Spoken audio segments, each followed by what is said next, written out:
Earlier this month, I saw TESTPILOT, aka Deadmau5, perform live at the Great Hall as part of his, I don't think the tour is called anything, he's just been putting on a ton of shows this year. This event was interesting for several reasons, one of which being that the show itself was different from what was originally announced. Back in March, I saw Joel made a post to his Instagram stating that he was going to be performing at the Brooklyn Mirage under his main alias Deadmau5. I bought 2 tickets for this a few days after seeing his post. Fast forward to about 2 weeks before the event, I got an email informing me that the venue was moved from the Brooklyn Mirage to the Great Hall. Both are part of Avant-Gardner, so the venue didn't technically change location. The Great Hall is a little smaller and indoor rather than outdoor, but otherwise they are very similar. What did change is that Joel switched from performing as Deadmau5 to his lesser-known techno alias TESTPILOT. I'm not 100% sure why he did this, but I'm confident the venue tweaking had something to do with it. Only a few days before the show, I found out that Avant-Gardner filed for bankruptcy. Upon looking into it, I discovered that they've been facing a number of issues.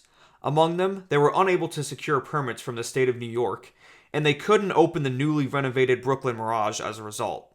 Hopefully these issues can be resolved by the time next summer rolls around, because I loved my time at the Brooklyn Mirage last year. Anyway, returning to the show itself, I did not go with a friend this time. Instead, I ended up going with a family member, specifically my sister since she likes a few Deadmau5 songs.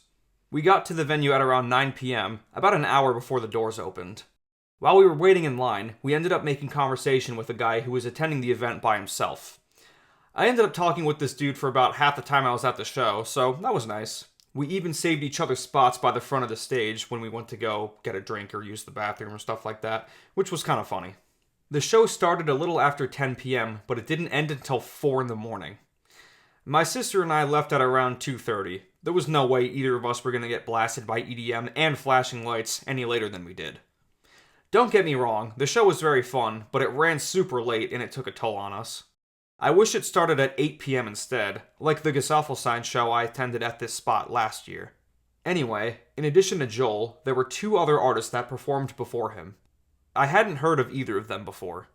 First was Adam Hadari, a small artist who started releasing music in 2021 it seems like. His set bookended the show, though I was gone by the time he did his second set. The music he played and the visuals were nothing crazy, but he did a good job setting up the tone for the event. I'm happy a much smaller artist had the opportunity to open a show like this. Here's a short clip I took of his set.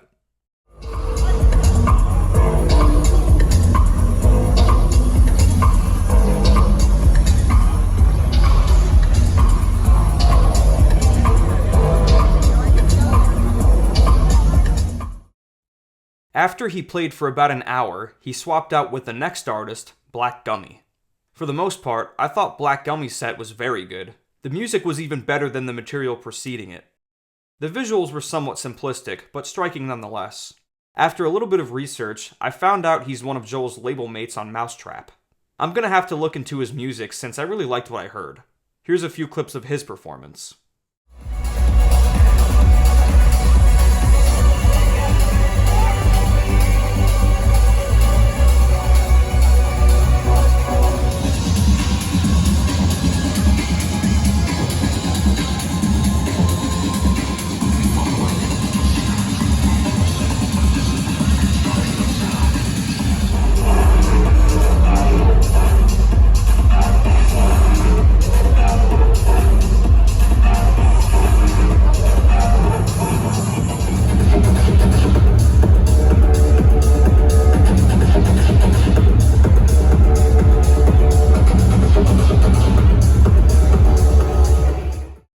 I should mention that I didn't know the show schedule until the next day, so I was wondering when TESTPILOT was going to come out. Finally, at around 1 a.m., he joined BlackGummy on stage as they prepared to switch off. Not to sound dramatic, but I was hyped when he appeared. I've been a fan of Joel's music, particularly as Deadmau5, for over a decade at this point. Sure, as a person he can be somewhat abrasive, and he's said some questionable things before, but I've always appreciated his unique style and how he does almost everything himself. Returning to his TESTPILOT performance, the visuals were absolutely sick, and the tracks he played certainly went hard. We did miss the last half hour of his set, since by that point we were both drained and wanted to head home. I didn't get home until around 3:45, and it took my sister even longer to get home, so it's a good thing we called it a night when we did. Judging from the schedule, I didn't really miss much. Anyway, without further ado, here are the clips I took of TESTPILOT's set.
I didn't get footage of this, but when he was playing, I watched him smoke a cig and clear 2 beers.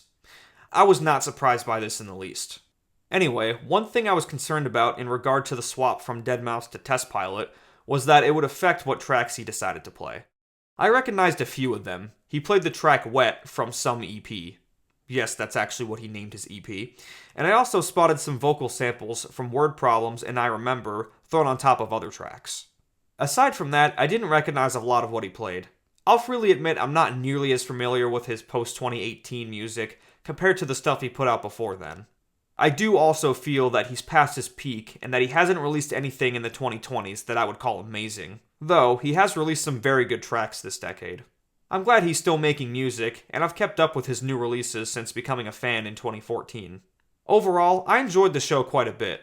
Of the 3 live music events I've attended over the past couple of years, this one was my favorite from a social perspective, but my least favorite from a musical perspective. Really, my biggest complaint is how late at night it took place, and some of the tracks that were played ran together. Either way, it was a memorable and fun experience. That about wraps things up. I hope you enjoyed the video, and thank you for watching.